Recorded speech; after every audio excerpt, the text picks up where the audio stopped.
Assalamu alaikum, my dear students, once again in our first lecture.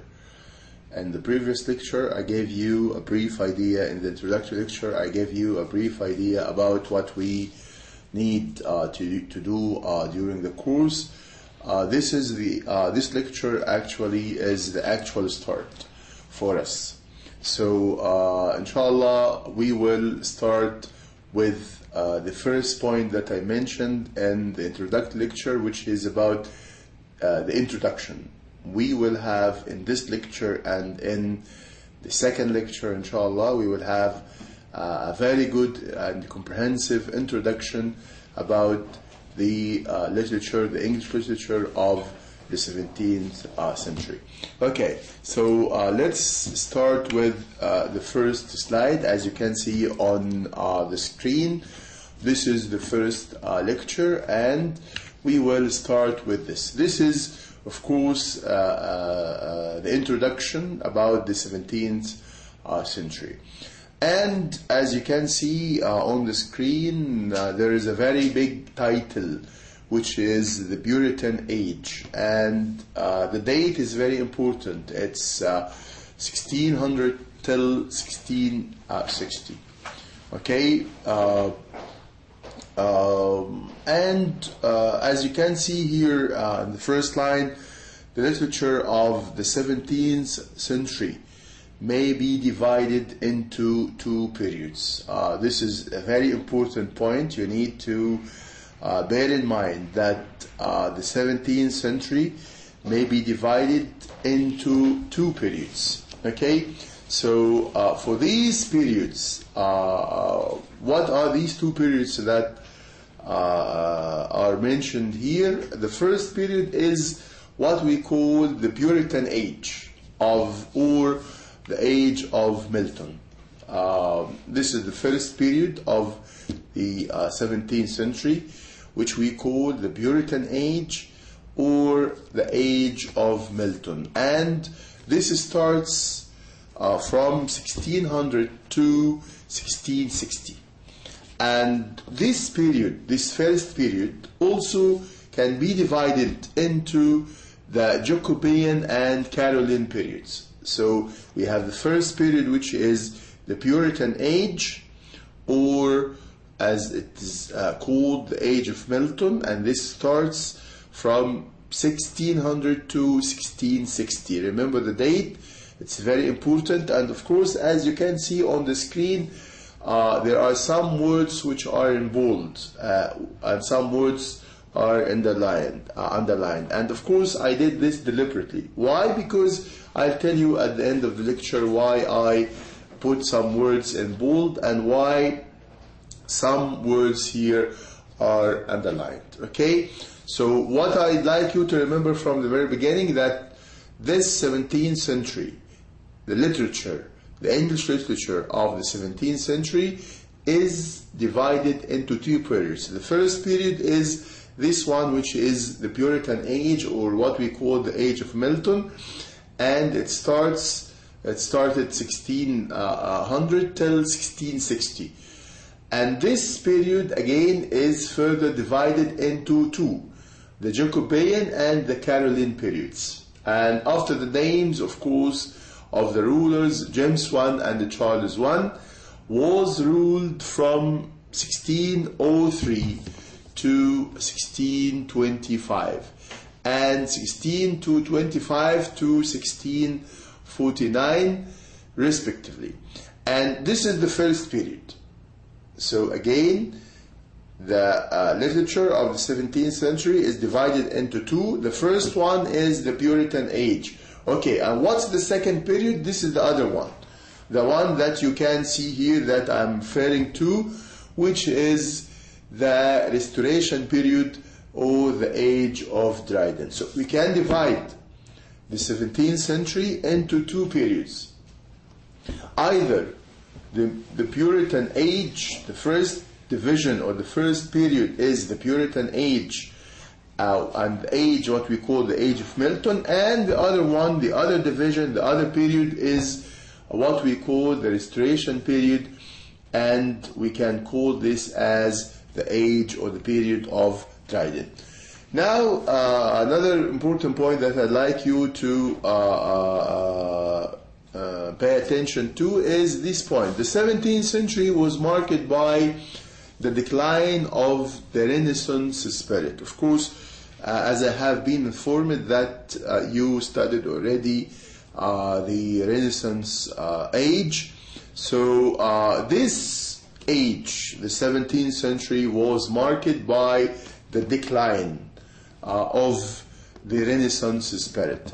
And the writers either imitated the great masters of Elizabethan period or followed new paths. Okay, so this is what I'd like you to know in the first slide. Okay, let's move to next slide.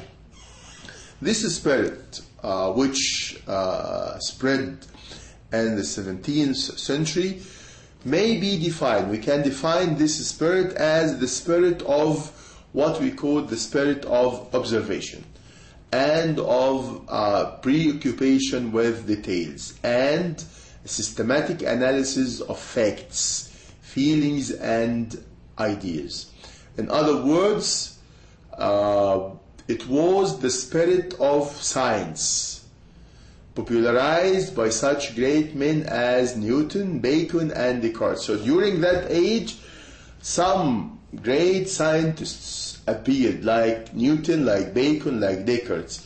But the next sentence is very important, which is in the field of literature. And this is, of course, our main concern. We are not concentrating on science and we are concentrating on other areas or other fields. But our main concern is on the field of literature. In the field of literature, this spirit manifested itself in the form of criticism, which in England is the creation of the 17th century. So criticism was a very prominent feature in the field of literature, and it flourished so much. Okay, now let's move to the next slide.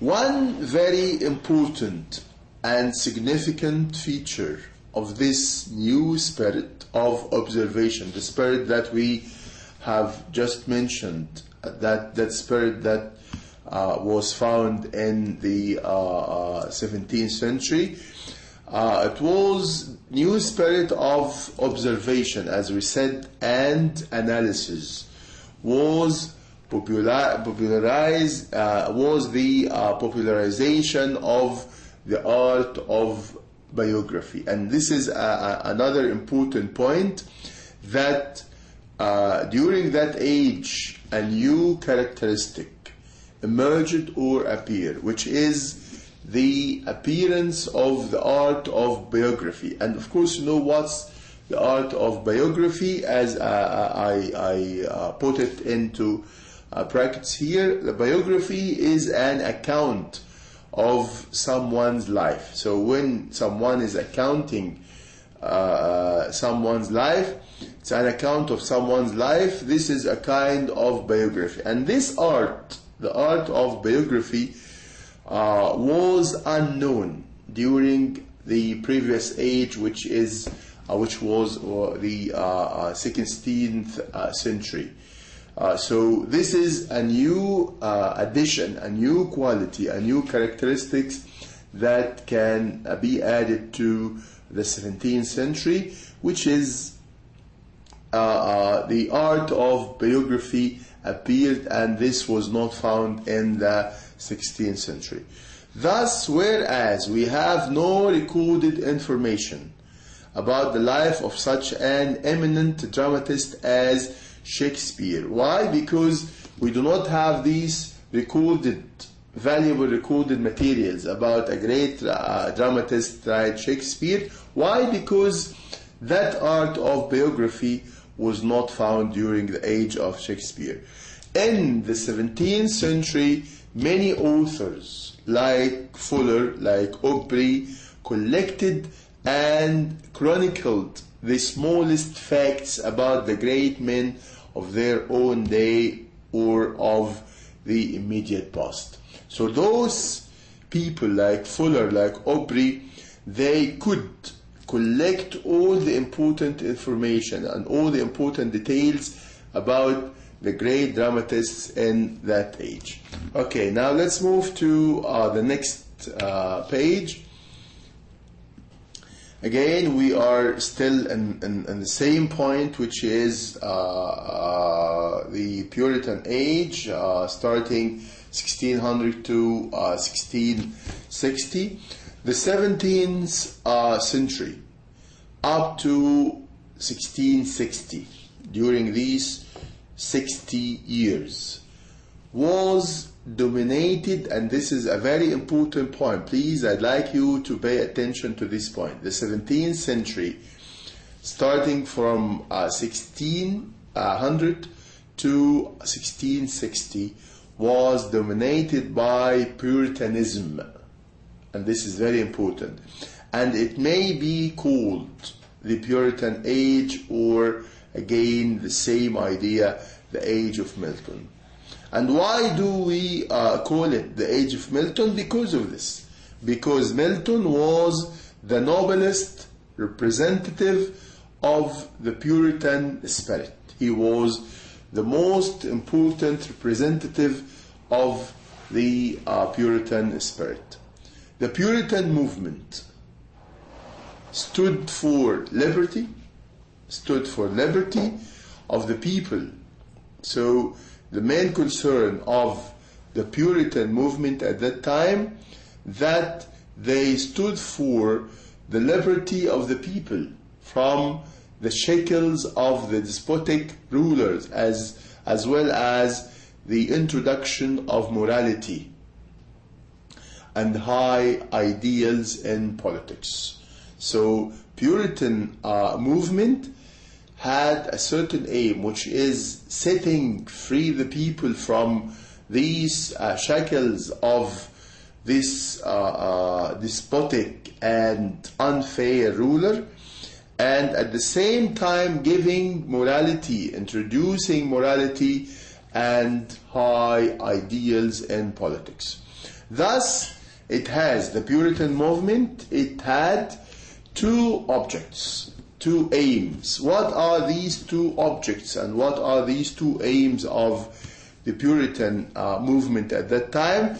The first aim, or the first object, was personal righteousness and civil and religious liberty. So they were calling for religious liberty. In other words, it aimed at, and this is also important, it aimed at making men honest and free. Making men honest, dealing with each other honestly, and free, being free from any despotic rulers or from any injustice or any of these things. Actually, Milton and Cromwell, remember these names because they are very important. Milton and Cromwell were the real champions of liberty and stood for toleration. So those two men, they devoted themselves completely to the idea of liberty, and of course they tolerated all the problems that might happen to them because of their devotion to the idea of liberty and trying to liberate people from the shackle of these from this despotism. Okay, let's move now please to the next point. We have here the name Puritans was at first given to those who advocated certain changes in the form of worship of the Reformed English Church under Elizabeth. Let me repeat this again. The name Puritans was at first given to those who advocated certain changes. They advocated certain changes. They tried to make certain changes in the form of worship. So they tried to make some changes in the form of worship of the Reformed English Church under Elizabeth. As King Charles I and his counselors, as well as some of the clergymen with Bishop Blauett as their leader, were opposed to this movement. So you can imagine what's happening. The Puritan was advocating and was supporting some ideas, but at the same time, the king, his counselors, and also the clergymen of the king were opposing these ideas of the Puritans. So you can imagine the clashes that were happening at that time between the king and the Puritans who were calling for and who were advocating for the idea of liberty and for the changes that they can do even in the form of worship. Okay, now Puritanism in the course of time, and also you need to pay attention to these last three lines. Puritanism in course of time, by passing of time, what happened? Became a national movement, which means that many of the people at that time supported the ideas of Puritanism, and they believed in it and supported it and on the side of Puritanism at that time. So Puritanism in the course of time became a national movement. A national movement. Against whom? Against the tyrannical rule of the king, and stood for the liberty of the people. So, which means that this movement, the Puritan movement, once the people believed in it, they formed as like a front against the king, the ruler at that time, and of course they were supporting the liberty of the people. Okay, let's move please to the next slide. In literature of the Puritan Age, John Milton was the noblest representative of the Puritan spirit. This sentence actually is repeated now maybe for the third time, which means that I'd like you to remember this quite well, that Milton is the most important representative of the Puritan spirit.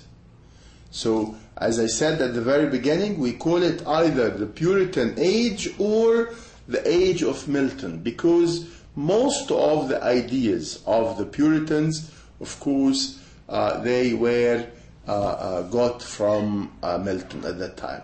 So again, let me repeat this. In literature of the Puritan Age, John Milton was the noblest representative of the Puritan spirit, to which he gave most lofty and enduring expression. Of course, he advocated, he devoted himself completely to the ideas of Puritanism, and of course he was against the ruler at that time, and of course you can imagine what happened to him because of these ideas which he had at that time. Okay, now we are going to see these divisions of the literature. Of course, you know that literature is divided into three genres. We have poetry, we have novel, and of course we have drama. These are the three genres of literature. Now we need to know where these three genres were during the Puritan Age. So we need to know the three genres of literature during the Puritan Age. We are going to start with the Puritan poetry. The Puritan poetry, as you can see, also called the Jacobean and Caroline. Remember that division at the very beginning in the first slide? Remember this? We said that this age, which is the Puritan age or the age of Milton, can be divided into what we call the Jacobean or Caroline at that time period. But this poetry, the Puritan poetry, also called, we can call it the Jacobean and Caroline poetry during the reigns of James I, Charles I respectively, and can be divided into three parts. This poetry, this Puritan poetry, can be divided into three parts. Okay, remember this well. Remember that this, as you can see that I put it in bold for you to remember that the Puritan poetry can be divided into three parts. What are these three parts for the Puritan poetry? We have, number one, we have poetry of the school of Spenser. And of course, this is one of the most important poet at that time. So, number one again, it's the poetry of the school of Spenser. Okay? Okay. And what's the second part, or what's the second division for the Puritan poetry? We have what we call poetry of the metaphysical school.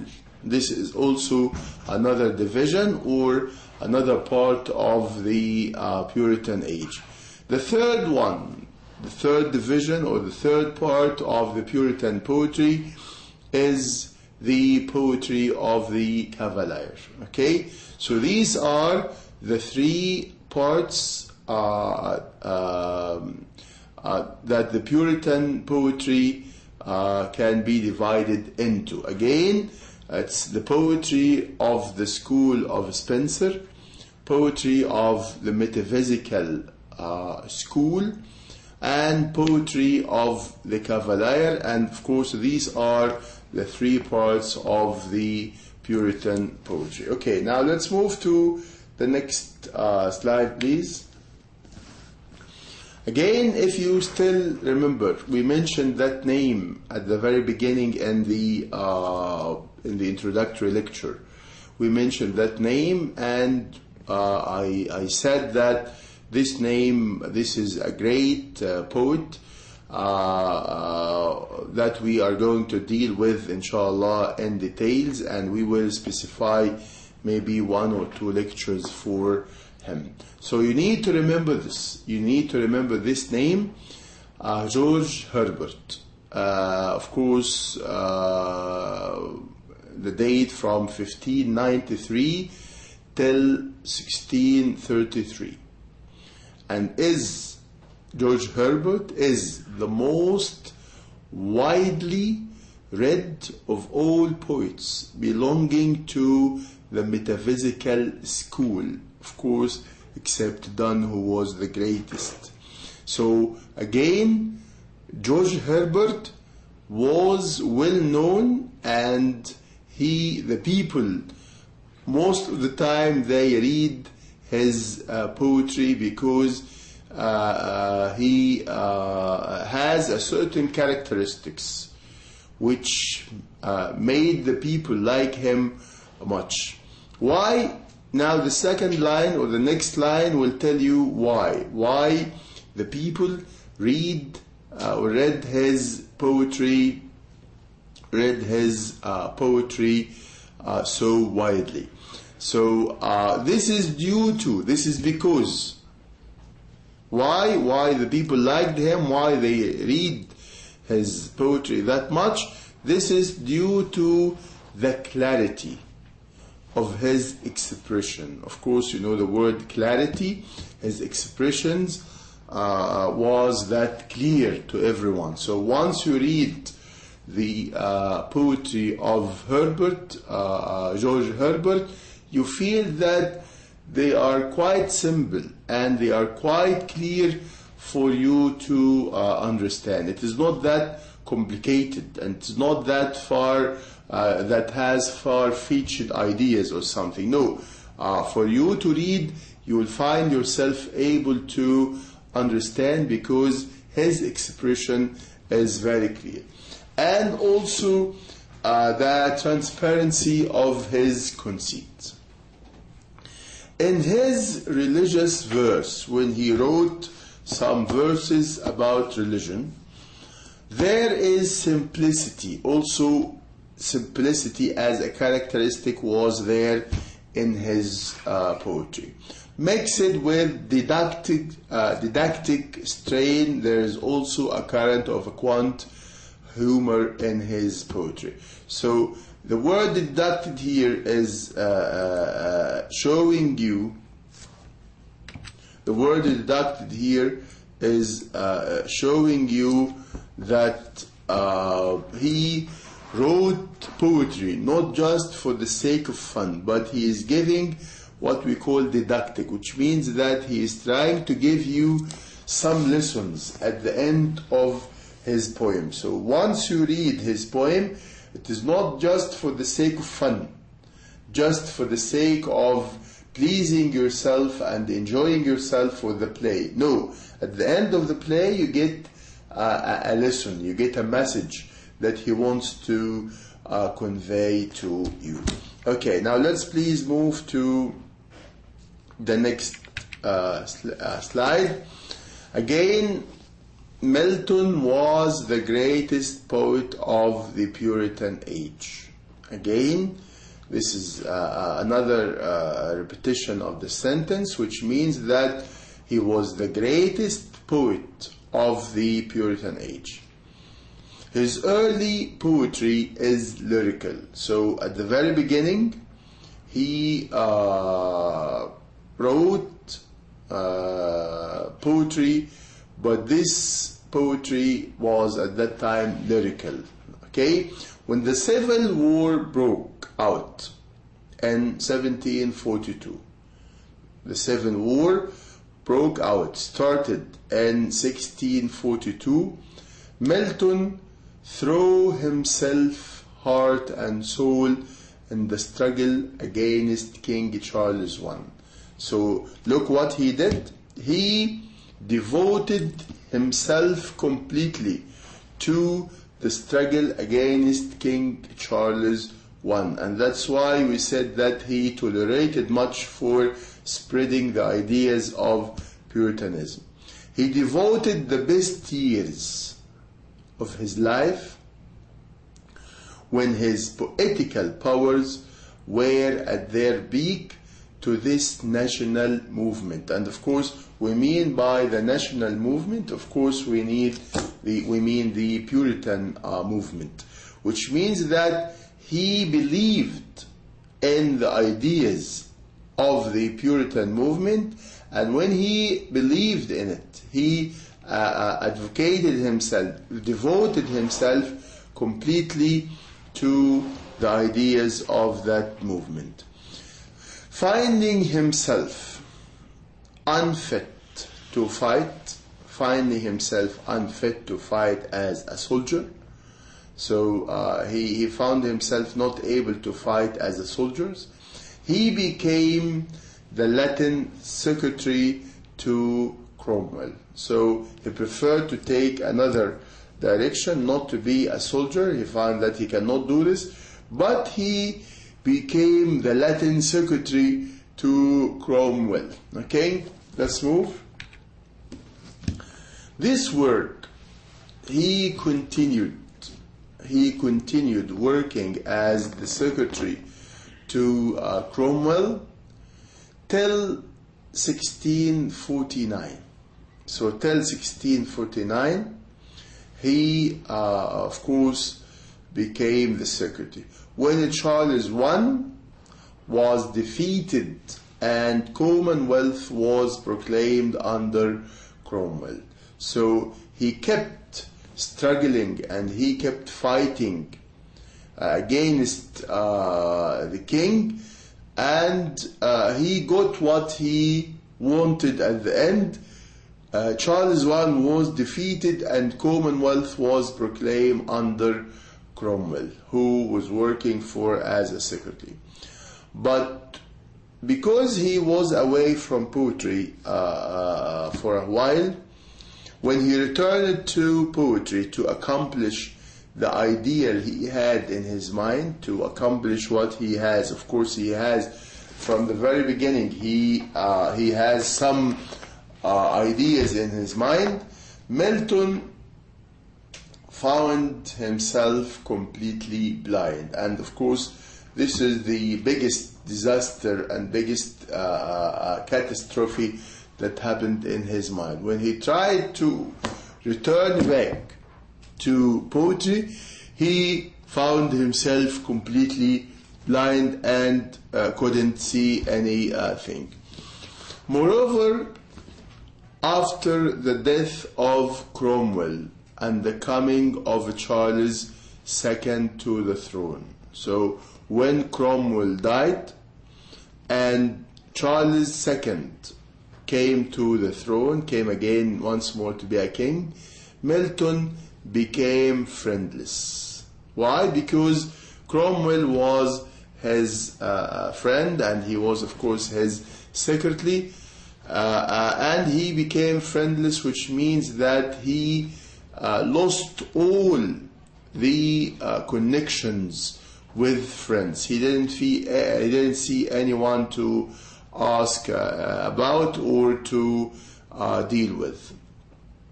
Even not the people around him, but for the surprise, you can see next sentence, which is his own wife and daughters turned against him. And of course, this is a surprise. They turned, the wife and the daughters, they turned against him. But undoubted by all these misfortunes, these problems, these troubles that he had, I mean his blindness and being alone without any friends, and also his wife and his daughters left him.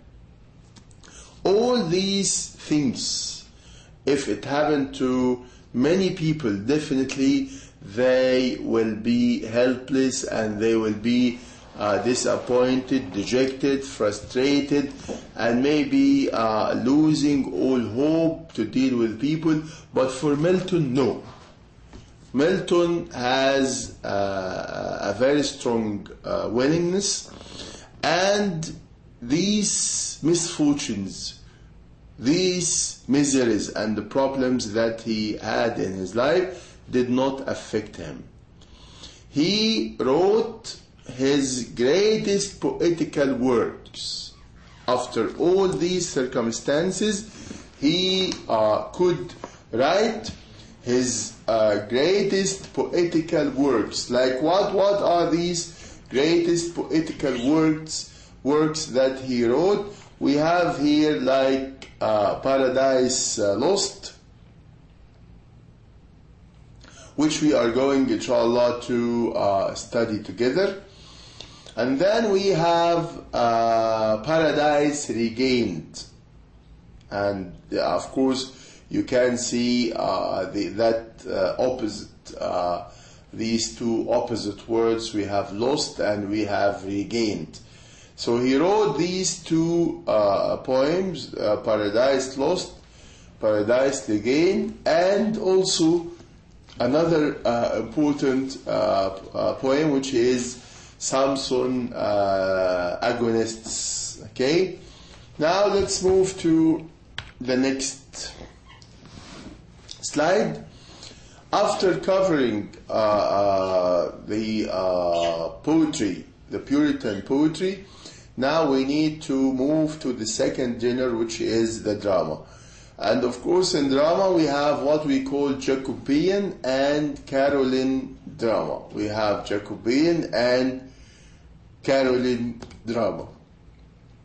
After Shakespeare, and this point is also important, after Shakespeare, the drama in England suffered a decline during the reigns of James I and Charles I. So after Shakespeare, drama was in a very bad condition. There was a kind of decline. Decline means coming down and deterioration. Okay, so after Shakespeare, the drama in England suffered a decline during the reigns of James I and Charles I. The highest reached by Shakespeare, of course, you know, as a great writer, he could achieve highest level. So the highest levels reached by Shakespeare, this greatness that Shakespeare could achieve in drama, could not be kept by later dramatists. So those dramatists came after William Shakespeare could not keep that level, that high level of the drama that the drama reached to, because they were not, of course, the same as Shakespeare. The Jacobean and Caroline dramatists gave expression to passive suffering. So they were expressing what you call passive suffering and lack of mental and physical vigor. So they did not have that activity in their mental and physical vigor. Okay, thus, in the hands of these dramatists of the inferior type, the romantic drama, which had achieved great heights during the Elizabethan period, these greatness that were achieved during the Elizabethan period, suffered a terrible decline. And when the Puritans closed the theaters in 1642, and you know, because the Puritans were devoting themselves completely to the ideals, to the ideas also in religion, they came to a certain belief that there was no need for the theaters. So the theaters, they were closed in 1642. And of course, if the theaters were closed, this means that definitely drama will not be that good and will be deteriorated.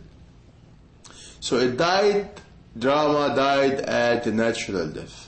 The greatest dramatist of the Jacobean period was Ben Jonson. Okay, remember this name. The greatest dramatist of the Jacobean period was Ben Jonson. Okay, now let's move to the last point about the genres, the third genre, which is the prose. This period was rich in prose,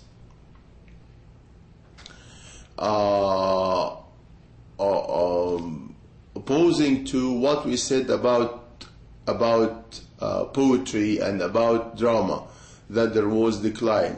No, but for the prose, the case was different. So the period was rich in prose.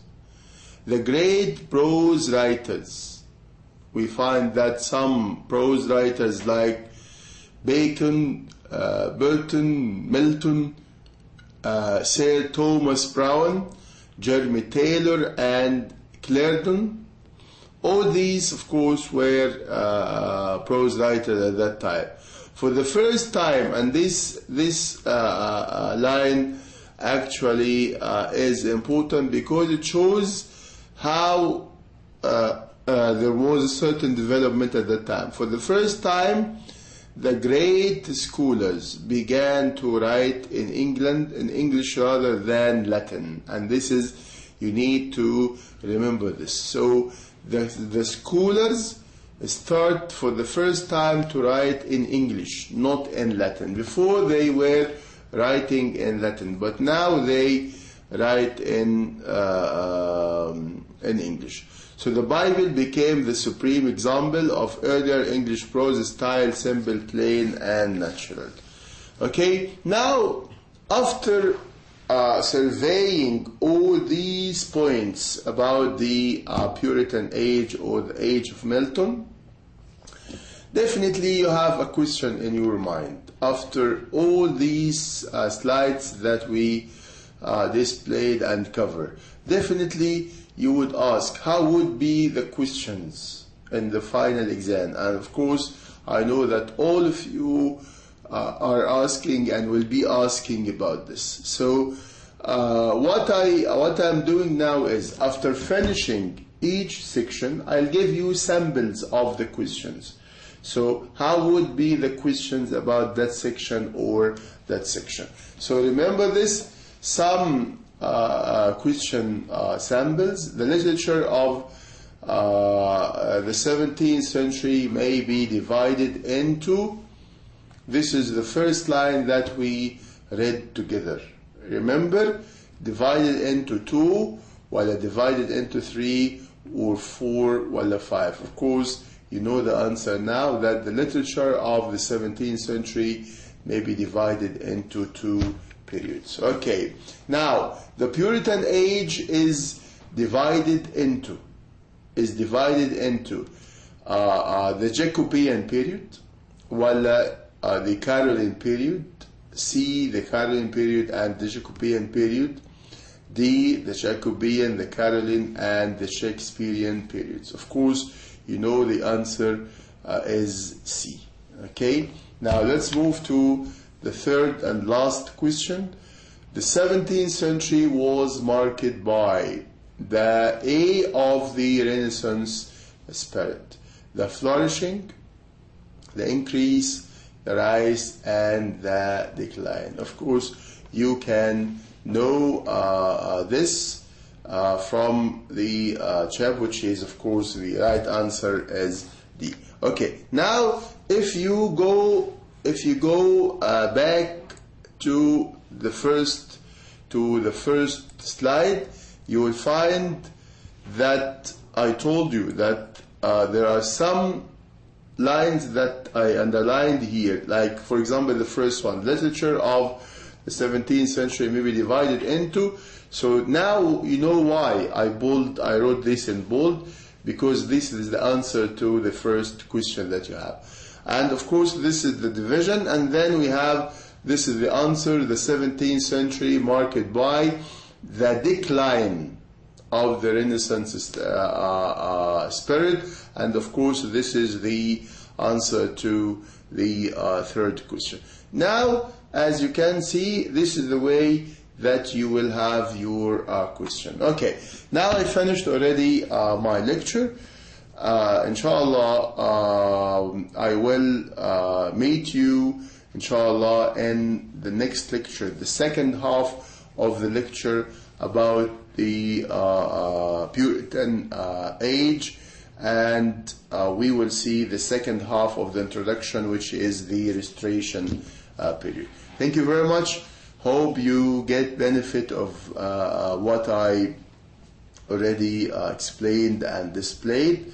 Inshallah, I'll meet you in the second lecture to continue that introduction about the English literature of the 17th century. Thank you very much. Best of luck to all of you.